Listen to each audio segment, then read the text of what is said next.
Imagine having so much wealth you never have to work another day in your life. Most people would settle down. Sindbad leaves it all behind, actively choosing to subject himself to the lethal unpredictability of the open ocean. That choice backfires spectacularly on his third voyage. A massive storm shreds his ship to pieces, instantly stripping away his crew's resources, their navigation tools, and their status.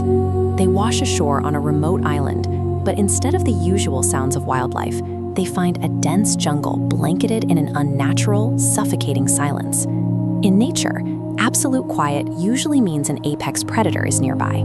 The men don't realize it yet, but they have crossed an invisible line. Strip away the safety nets of civilization, and humans drop straight back to the bottom of the food chain. Desperate for shelter, the survivors walk into a massive, cavernous building with a single open door. They realize too late that the building is occupied.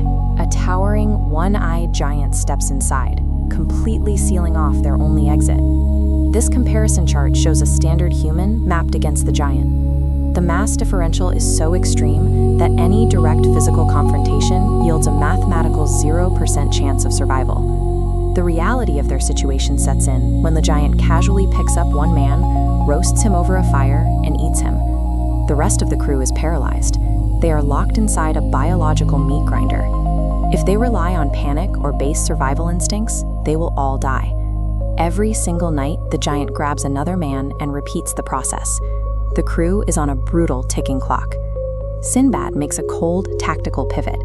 He begins using his akal, his intellect, not to find a way to fight, but to find a way to win. This diagram outlines the giant's anatomy, highlighting the single eye as a literal point of failure. Accessing it requires timing. Mapping its behavioral routine reveals a secondary flaw. Following a heavy meal, the creature falls into a comatose sleep, dropping defensive capabilities to 0. You don't beat a vastly superior force by matching its strength. You ignore its advantages entirely and strike its smallest vulnerabilities with absolute precision. The men have no weapons. They have to engineer their own, using only what is lying around the cave. They gather massive wooden beams, sharpen the ends, and use the giant's fire to harden the wood, superheating them into lethal stakes. This schematic illustrates the physical bottleneck of their plan. A single man cannot generate the kinetic force required to pierce the giant's thick hide. They have to distribute the weight across multiple men, operating as a single synchronized unit. Maintaining silence while the giant sleeps requires himmat, the brand of courage needed to suppress the body's natural impulse to flee while a predator breathes just feet away. On Sindbad's signal, they hoist the burning stakes and drive them directly into the giant's eye, instantly severing its primary sensory input. They achieved what seemed impossible through Soth, the collective action that acts as a force multiplier for the weak, transforming victims into a single lethal machine. The immediate threat is neutralized, but the environment is now completely volatile. The blinded giant screams in agony, thrashing wildly and turning the enclosed cave into a lethal hazard zone.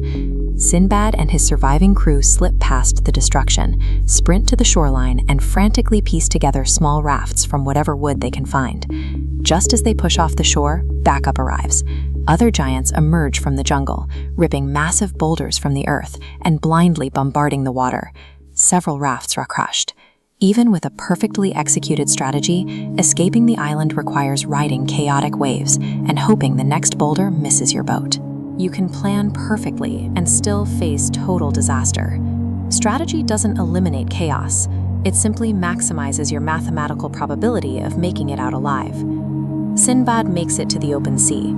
He is wounded and exhausted, watching the nightmare island shrink into the horizon. He eventually makes his way back to his wealthy, comfortable life in the city. But the man who returned is permanently different from the one who left.